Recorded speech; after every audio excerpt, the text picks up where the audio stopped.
देखिए जो सवाल आप मेरे से कर रहे हैं वो सवाल जो है वहां के विधायक से क्यों नहीं कर रहे हैं, वहां के सांसद से क्यों नहीं कर रहे हैं? क्योंकि आपसे सांसद विधायक मिलेंगे नहीं, आपकी औकात नहीं है कि उनसे कड़वा सवाल पूछ दे। पूछिए उनसे सवाल कि कैसे वो बच्चों का भविष्य बर्बाद हुआ, उसके लिए कौन है दोषी? मनीष कश्यप दोषी है या सिस्टम दोषी है? आज डीईओ से मैंने बातचीत किया है, 3 दिन पहले बातचीत किया, आवेदन दिया है।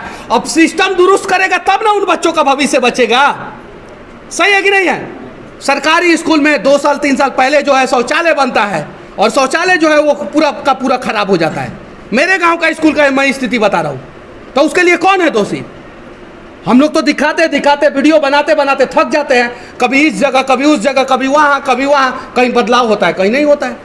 तो हम सब मिलके अगर थोड़ा सा पॉजिटिव वे में प्रयास करेंगे तो बदलाव होगा, पॉजिटिव वे में नहीं प्रयास करेंगे तो नहीं बदलाव होगा। हमारे यहाँ का विधायक का नाम क्या है? हम इनसे पूछ रहे हैं जो सवाल पूछे, ध्यान से उतर रहा है ना, तो गूगल पे सर्च मारिए और जाइए पूछिए उनसे सवाल। हमारे यहाँ के सांसद से पूछिए सवाल, आप जाके देखिए तब जाके पता चलेगा, और उसके बाद से मेरे से सवाल पूछिए। एक अंतिम सवाल कि पत्रकारिता का मतलब सिर्फ मनीष कश्यप हो गया है क्या? अगर खबर मनीष कश्यप कवरेज करेंगे, उसी को सब लोग कवरेज करेंगे, अंततः फिर उसी खबर को विरोध करेंगे और मनीष कश्यप की टांग खींचेंगे। पत्रकारिता का मतलब जो है आज के समय में पूरा बिहारी हो गए हैं। 12 करोड़ बिहारी जो है पत्रकार बन जाए, बात खत्म। जहां भी भ्रष्टाचार हो वहां सवाल उठाना होगा। लेकिन फिलहाल पत्रकारिता का मतलब मनीष कश्यप बन चुका है। नहीं, देखिए कुछ लोग जो है प्यार देते हैं, कुछ लोग विरोध भी करते हैं। कभी भी आज तक मेरा जितने भी लोगों ने विरोध किया है मैंने उनका विरोध नहीं किया और ना ही भविष्य में करूंगा, क्योंकि मेरी लड़ाई इंडिविजुअल नहीं है किसी से। अगर मैं आज गलत होता ना तो कब का प्रशासन मुझे डाल दिया होता जेल में। जितना सरकार के आंखों में आके नजर मिला के जो है बातें करता हूँ, चाहे नरेंद्र दामोदर दास मोदी हो, चाहे राहुल गांधी हो, चाहे नीतीश कुमार हो, चाहे दूसरे राज्य यूपी में योगी आदित्यनाथ हो या किसी भी राज्य के, तो ये चीज है। तो अगर जो है आप लोग इस प्रकार से सवाल करेंगे तो पत्रकारिता का मतलब आप भी बन सकते हैं, कोई भी बन सकता है, लेकिन जो है सिर्फ पत्रकारिता मेरे ऊपर नहीं टिकी है भाई। मैं उसका 1% भी मैं नहीं दे पा रहा हूं जितना मुझे देना चाहिए।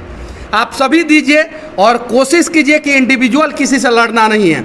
इनसे नहीं लड़ेंगे हम, इनसे नहीं लड़ेंगे, इनसे नहीं लड़ेंगे, इनसे नहीं लड़ेंगे, इन लोगों से नहीं लड़ेंगे। हमारी लड़ाई सिस्टम से है, और जब सिस्टम से लड़ेंगे तब जाके बिहार के हर एक जिला में स्टेडियम होगा।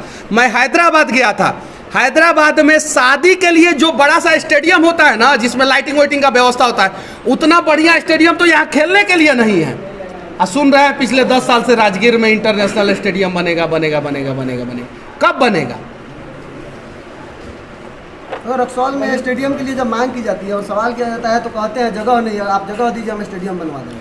ठीक है, रक्सौल में स्टेडियम के लिए जगह नहीं है तो मैं मनीष कश्यप, मेरे नाम पे जितना खेत है मैं खेत देने के लिए तैयार हूं।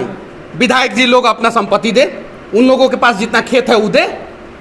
चुनाव लड़ेंगे लोगों के वोट से, लोगों के लिए लड़ेंगे, और चुनाव के बाद जो है अपना जेब भरेंगे, अपना बैलेंस भरेंगे। अगर चाहा जाए यहाँ पे जो है बड़ा बड़ा प्राइवेट कंपनी खोलने के लिए जो है गलत तरीके से जमीन आवंटित हो जाता है कि नहीं हो जाता है? हो जाता है, हर जगह हो जाता है। आप देखिए आवंटित हो जाता है, बाजार समिति से लोगों को निकाल दिया जाता है क्योंकि उसको प्राइवेट किसी के हाथों बेचना रहता है, निकाल दिया जाता है। अब जाके देखिए बेतिया का बाजार समिति से सबको निकाल के जो है बाहर कर दिया गया। तो फिर स्टेडियम के लिए क्यों नहीं आवंटित होता है? आपके कॉलेज में जो जगह है उसी को स्टेडियम बना दीजिए, आपके सरकारी स्कूल में जो जगह है उसको स्टेडियम बना दीजिए। सरकारी स्कूल में जगह नहीं है, बहुत सारे सरकारी स्कूल में जगह है, उसको स्टेडियम बना दीजिए। लेकिन आप लोग RTI कीजिए और पता कीजिए कि रक्सौल में पिछले 20 साल में स्टेडियम के लिए कितनी बार पैसा आया है। मैं दावे के साथ कह सकता हूं कि 200 करोड़ रुपया से ज़्यादा आया होगा रक्सौल के आसपास क्षेत्रों में। गांव में मिट्टी भरवाने के लिए, स्टेडियम तक जाने के लिए, रास्ता बनवाने के लिए, गेट बनवाने के लिए, और कुछ बनता नहीं है। कागज पे विकास बिहार का 360 डिग्री है। कितना डिग्री है? 360 डिग्री से बड़ा डिग्री कोई होता है? यानी विकास कागज पे बिहार का जबरदस्त हो रहा है, और जमीन पे कितना हो जा रहा है? जीरो। आप देखिए, अगर मैथ के स्टूडेंट है तो आप लोगों को पता होगा जहां 360 डिग्रिया होता है नीचे से, ऊपर से वहीं 0 डिग्री होता है।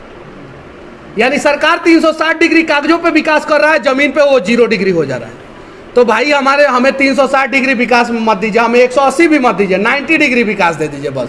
उतना ही से हम लोग काम चला लेंगे। मनीष भैया, मनीष कश्यप जी को मुख्यमंत्री बनाने के लिए सब लोग आगे बस बिहाने भैया जेल में डलवाने का व्यवस्था आप कर रहे हैं। अब बताइए, ऐसे ही बिहार में मुख्यमंत्री कैंडिडेट ओवरलोड है, ओवरलोड नहीं है?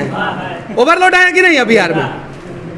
सब लोग मुख्यमंत्री बनेगा तो पत्रकार कौन बनेगा? अब विकास की बात कौन करेगा? लेकिन सभी बिहारियों की चाहत है कि मनीष कश्यप बिहार के मुख्यमंत्री बने। भाई चाहत होगा तो बना देंगे लोग, सही है कि नहीं? चाहत होगा तो बना देंगे लोग, ये चीज है। वो चाहत में भी पहले आ जाएगा कि मनीषवा कौन जाति का, पहले पता करा था, एकदम बिल्कुल 100% आएगा, ये चीज है। तो ये सच्चाई है। आजकल तो ये भी सवाल होता है कि मनीष कश्यप के साथ जो लोग पत्रकारिता करते हैं वो किस जाति के हैं? हाँ, कर देता है लोग, जबकि यहाँ पे जो भी लोग बैठा है, मैं जाति पूछ के बैठा हूँ क्या? आप लोगों से बैठा हूँ क्या? नहीं बैठा हूँ। तो ये सच्चाई है। तो कहने को कह देता है लोग, कुछ भी कह दे लोग, उससे फर्क नहीं पड़ता। देखिए, अगर आपका मन साफ रहेगा ना तो भगवान भी आपको साथ देंगे। मैं अपने सर पे हाथ रख के कह रहा हूँ, कसम खा के, अपनी माँ का कसम खा के बोल रहा हूँ कि आज से 15 महीना पहले मैं ये सोचता था कि YouTube फेसबुक से मुझे 50,000 रुपया आ जाएगा तो मैं बढ़िया से काम करूंगा। कितना? 50,000। मैं सर पे हाथ रख के कह रहा हूं। लेकिन भगवान ने मुझे उससे 20 गुना ज्यादा दिया। 10 लाख रुपया के आसपास आता है, कुछ लोग करोड़ों में दिखा देते हैं YouTube पे, और वीडियो बना के वो ससुर लोग जो है लाखों रुपया कमा लेते हैं। 10 मिलियन चला जाता है। मनीष कश्यप की कमाई कितनी है? तो 1 करोड़ रुपया। अब लोग देख लेते हैं, पूरे बिहार के लोग देख लिया, 10 मिलियन चला गया, वो लोग कमा लिया लाख रुपया। ये चीज है। तो 50,000 रुपया मैं भगवान से मांगा था, भगवान ने मुझे 10 लाख रुपया महीना दिया है। यानी कहीं नहीं तो कहीं मैं ईमानदार था, तभी भगवान मेरा साथ दिया। अगर बेईमान होता तो साथ नहीं देते। ये चीज़ है। तो हम लोगों को ईमानदार बने रहना होगा, और अगर हम ईमानदार बने रहेंगे तो ऊपर वाला भी हमें साथ देंगे। आज नहीं तो कल, जहां तक रास्ता दिखे वहां तक हमें चलना है। आगे का रास्ता फिर वहां से दिख जाएगा। भारत की 2 धरोहरों का आज जयंती है, कुछ कहिए। इतिहास में उनका अतुल्य योगदान है, लाल बहादुर शास्त्री जी का और महात्मा गांधी जी का। उनका योगदान को हम लोग झुठला नहीं सकते हैं, ये बात सत्य है। हाँ, ये बात सत्य है कि और भी बहुत सारे महापुरुष जैसे भगत सिंह, चंद्रशेखर आजाद, सुभाष चंद्र बोस, उन लोगों का भी योगदान जो है भारत को आज़ादी दिलाने में बहुत बड़ा है। तो ये चीज़ है। तो गांधी के रास्तों पे अगर चलने से हम लोगों को, अगर हम लोग भ्रष्टाचार खत्म कर सकते हैं तो करने का प्रयास किया जाए। लाल बहादुर शास्त्री के रास्तों पे चलने से अगर भारत जो है सशक्त हो सकता है तो हम चलने का प्रयास करें। अगर वहाँ से लगता है कि नहीं हो सकता है तो सुभाष चंद्र बोस भी हम लोगों में से ही किसी को बनना होगा, भगत सिंह भी हम लोगों में से ही किसी को बनना होगा। क्योंकि नरम और गर्म दोनों की ज़रूरत है। अगर गर्म फेज या ठंडा फेज ना रही तो पंखा ना चली। तो यही चीज़ बाटे। मनीष जी, आखिरी सवाल आपसे है, पत्रकारिता के लिए स्कूल क्या चिन्हित है? अगर आप सरस्वती शिशु मंदिर से पढ़े हुए हैं तो आप RSS के छात्र हैं और जामिया